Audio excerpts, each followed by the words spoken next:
Hi there. This is John Anthony Francis Wilcox, and these are 6 Cooperific Alice Cooper songs. As always, you can find links to the 6 songs in the comment section below this video. So, I did an Alice Cooper one, a little over 3 years ago. So it's time for another. No repeats, by the way. The inspiration, you should know, is that this week I got this lovely 2 CD, 1 Blu-ray remaster of Alice's 1974 album, Muscle of Love. And 2 songs from it bracket this, just so you know. So let's get into it. Song number 1 is Muscle of Love. A fascinating thing for those of you who know the song. There's what sounds like the bass going, it's like boom, boom. And I always thought that was a bass up until yesterday when I was reading the booklet. And what it is really the producer of the album had a big, I forget what you call it. Is it a talking drum that you put between your legs, and you could squeeze it with your legs as you hit it, and it'll go, however high or low you want that to start and end is how you position your knees, basically. And that's what the sound is on the record. And Dennis Dunaway had to learn how to approximate that on the bass when they would play it live. So, very interesting. Funny, and there's very entertaining, informative, and sometimes funny notes that came with the box set. 24 pages of notes, was as all the living bandmates cover all the songs. Glenn Buxton is no longer with us. And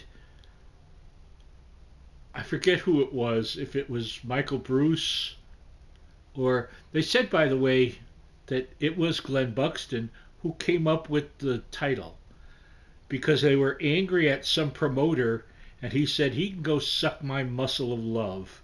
And one of them put it in their head and said, there's a song. And there you go. As one of them commented, I forget who, it might have been Neil Smith, unless it wasn't, who said, we're not talking about a heart, even though it says it, my heart's a muscle. It says, no. It's as rude as you think it is. And entertainingly so. It's a fun piece of rock and roll. It is song number 1, Muscle of Love. Song number 2 takes us way back to, is it the Killer album? For Desperado. A wonderful piece, a cinematic feeling piece. When Alice says, I wear lace and I wear black leather, it reminds me of Paladin from Have Gun Will Travel, who would often wear fancy frilly stuff and black leather pants. So, I don't know who his, it's definitely, I've read where people think it's an allegory for this or for that, or it's talking about Jim Morrison, which it's not. It's clearly talking about someone in like a spaghetti western or just a regular western who is a gun for hire. So, but it has a really great middle instrumental section. I love Alice's vocal on this. Does a few different voices in it, as he does in many songs. He did in Muscle of Love. But it's sort of a downbeat piece of cinematic rock and roll. That is song number 2, Desperado. Song number 3 is Sick Things. Speaking of voices, Alice does a few of them in here. It's a great song. It's kind of turgid and deliberately lurches along to great effect. It's a sleazy, oily, slimy song. Ooey and gooey, and it's not good for you, but it's sure good to listen to. Uh, I love it, and it shows you how the band were really in sync because that was on the Billion Dollar Babies album, and it's just what it is. It's one of those things that the Alice Cooper band did so much better than other people. Song number 3, Sick Things. Song number 4 is It My Body? Uh, it's the earliest one on here. I think I'm trying to think if it's from Pretty's for You or Love It to Death. It's from one of those. But it's sort of a, is it a puberty song? I don't know. It's it's about physicality. It's about discovery, I think, um, and has like a real kind of a badass feel about it. You know what I mean? It's just some good goods. It is song number 4. Is It My Body? Song number 5 is Public Animal number 9.